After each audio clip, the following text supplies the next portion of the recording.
There are times in history when people are open to the prophetic voices in their midst. It's in those times that creativity is at its most intense. The prophetic voices come in the form of the poets, the playwrights, the philosophers, even politicians who are able to express reality in a way that empowers the population. The people get together and they work for their own personal interests, yes, but the focus is on the common good, because it's through the common good that they are able to amass the intense creativity that leads to the construction of civilizations. At those points in time, we note that they create spaces like this one, the amphitheaters of the mind. They gather to listen to the prophetic voices that break new grounds, that expand the mind, that explain to people the realities of life, and that enables them to construct new ways of living, respectful to the natural environment, to the community, and exploring the full potential of their humanity. There then comes a time when, for whatever reason, which I won't discuss today, minds are closed. The collective consciousness is cramped. The prophetic voices are lost in the wilderness.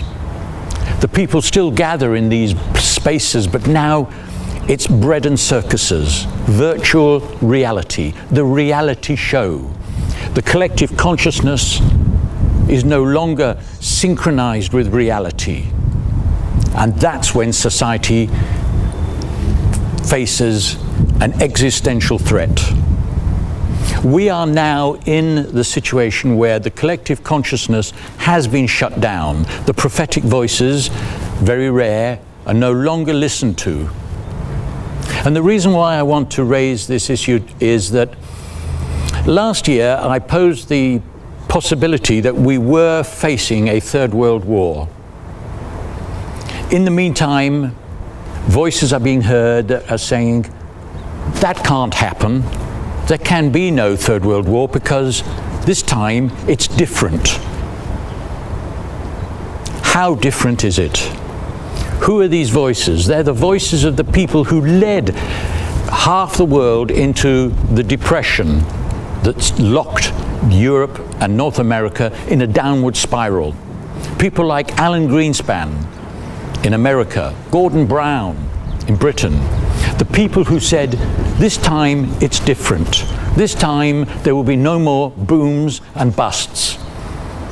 They reassured the people that conditions were stable, that there would be growth, societies would flourish, and then it all collapsed. These are the people who are telling us that there can be no third world war, that there is a way to escape from the depression that has now so damaged communities across Europe and North America. Well, let's consider this question of whether I'm correct or not on the question of there will be a third world war. Let's look at the last war. When did it begin? 1939? Well, no, Hitler came to power in 1933, and he was determined to have a military conflict. But that wasn't the beginning of the Second World War, because it was the 1929 crash that created the economic conditions, opened up the spaces for evil men like Hitler to intercede in the affairs of the people of Europe.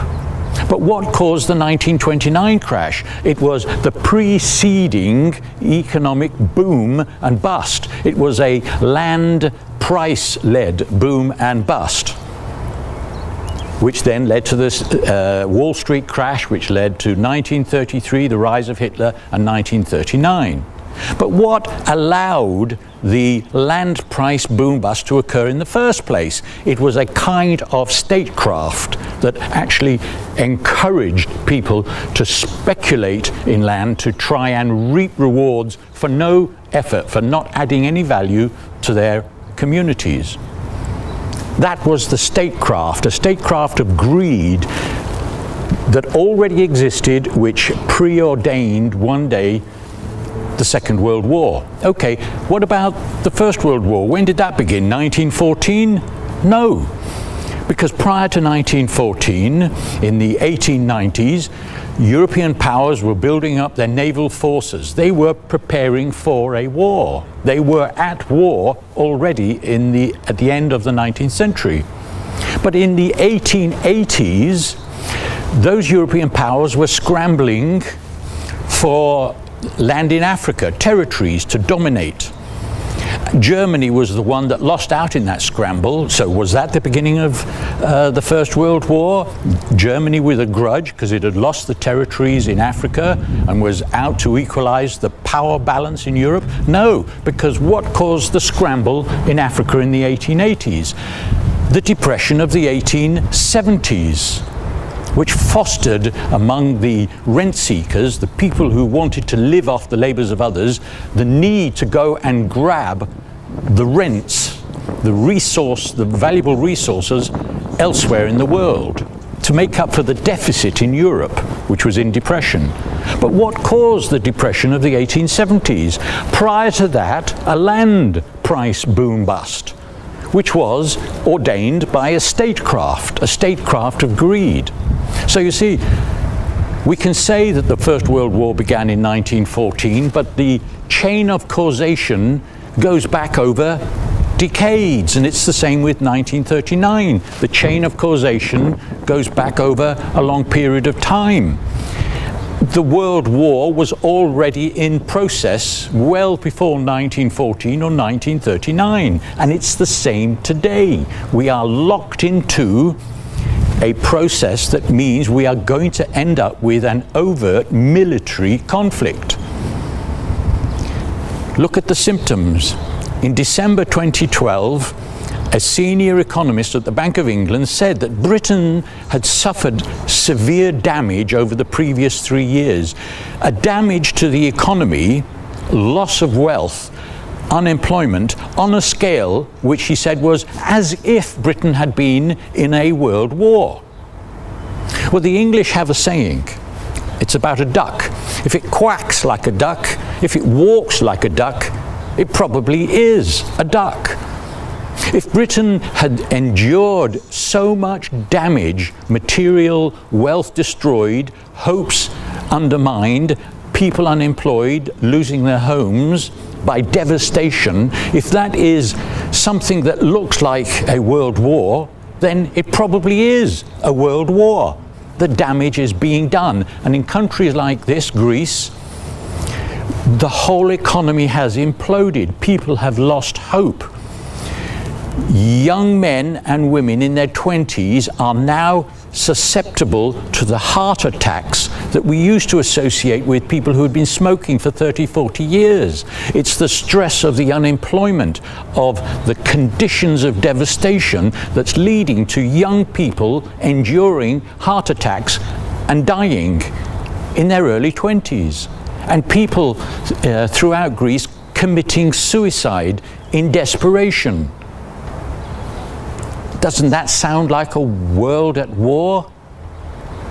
The prophetic voices, the poets, the playwrights, the filmmakers today, they are trying to signal the reality.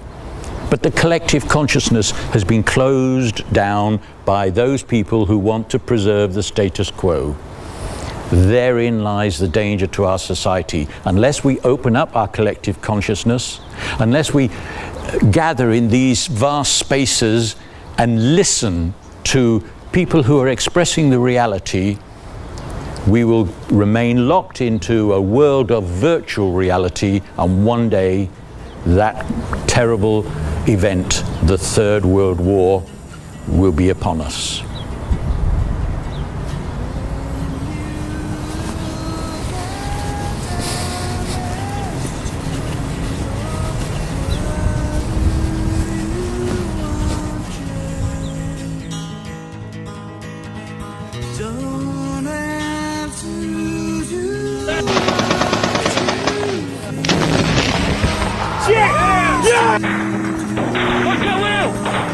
Push back! Push back!